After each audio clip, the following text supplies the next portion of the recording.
शहर के कारेलीबाग स्थित स्वामीनारायण मंदिर में मनाए जा रहे वैसे सप्त दिनात्मक ज्ञान यज्ञ के तहत आज रक्षा मंत्री राजनाथ सिंह उपस्थित रहे थे। शहर के कारेलीबाग स्थित स्वामीनारायण मंदिर में मनाए जा रहे वैसे सप्त दिनात्मक सत्संग ज्ञान यज्ञ के तीसरे दिन आज रक्षा मंत्री राजनाथ सिंह विशेष उपस्थित रहे थे, जो एक ज्ञान यज्ञ के तीसरे दिन अभ्युदय युवा शिविर में सहभागी बनते हुए उनके द्वारा गुजरात को धार्मिक, सामाजिक, आध्यात्मिक तथा आर्थिक चेतना का केंद्र बिंदु माना गया।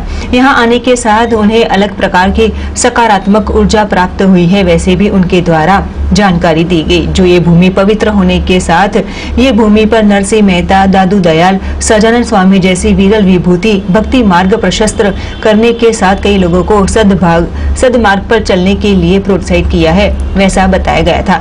रक्षा मंत्री ने ये भी जानकारी दी थी कि भारतीय संस्कृति विभिन्नता में एकता को प्रस्तुत करती है। भारतीय संस्कृति जितनी प्राचीन है उतनी ही नवीनतम भी है। अन्य के मत के मुताबिक सम्मान देने का कार्य हमारी संस्कृति कर रही है। कई धर्म संप्रदाय और मतों में भी भारतीय संस्कृति को बनाए रखा है। वही भारतीय की यही सबसे सच्ची निशानी मानी जा रही है। मानवता निभाने के साथ कल्याण कार्य भी ये संस्कृति प्रदान कर रही है।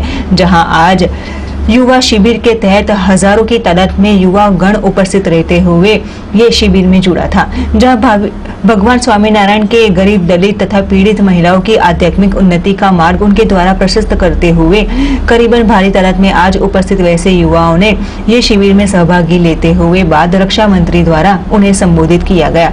वहीं भगवान की शिक्षा पत्री की भी जानकारी देने के साथ धर्म ग्रंथ को महान ग्रंथ ठहराया गया। जहाँ आज ये घनश्याम महाराज के 18वें पाटोत्सव के उपलक्ष्य में भारी तादाद में युवा गण सहित कई संत महंत उपस्थित रहे थे। ग्रंथों में उल्लिखित सुर, असुर, नाग, यक्ष और किन्नर जातियों से लेकर वर्तमान की अनेक जातियों, धर्म, दर्शन और संप्रदाय दुनिया भर में भारत की विशिष्टता का कारण रहे हैं।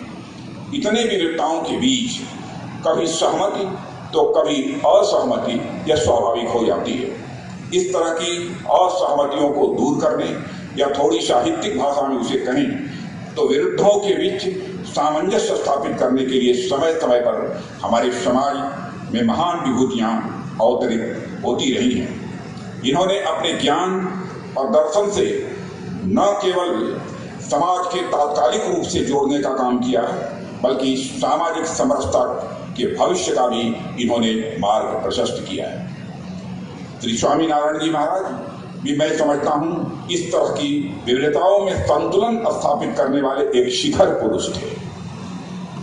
महानुभाव, हमारी संस्कृत केवल इसलिए महान नहीं है कि यह 5 या 10 हजार या कई हजार वर्ष पुरानी है, बल्कि यह इसलिए महान है कि श्री स्वामीनारायण जी जैसे महापुरुषों के माध्यम से यह आदि से वर्तमान तक अविच्छिन्न रूप से जुड़ी हुई है, इसलिए महान। इसलिए हम देखेंगे तो पाएंगे कि रामायण से लेकर रामानुज तक, वेदों से लेकर विवेकानंद जी तक और गीता से लेकर गांधी जी तक भारतीयता के शास्त्र मूल्य हमें आपस में गुथे हुए दिखाई देते हैं।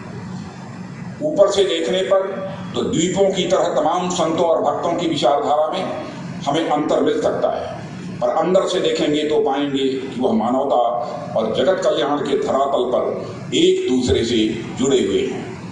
आत्मनो मोक्षार्थम जगत हिताय च कहकर हमारी संस्कृति मानवता के प्रति कल्याण भाव का ही संदेश देती है, और जगत हित के बारे में वही सोच सकता है जिसमें एकत्व और एक तत्व यानी ईश्वर का भाव जो सब में देखता हो।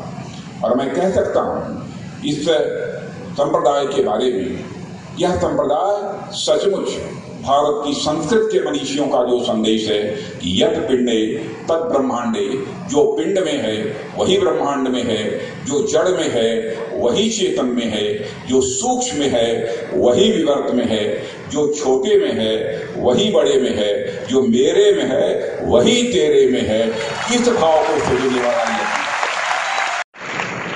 और यही कारण तो है केवल बैठकर मंदिर में हम पूजा नहीं करते हैं, समाज के लिए ही पूरा इन्होंने अपना जीवन समर्पित कर दिया है। कहां मिलेगा? और सचमुच इसी को अध्यात्म कहते हैं। मन कितना बड़ा है। देवियों सज्जनों, छोटे मन का व्यक्ति कभी आध्यात्मिक नहीं हो सकता। बड़े मन का व्यक्ति ही आध्यात्मिक हो सकता है। और मैं कह सकता हूं, इस संप्रदाय के लोगों का मन बहुत बड़ा है, मन बहुत बड़ा है।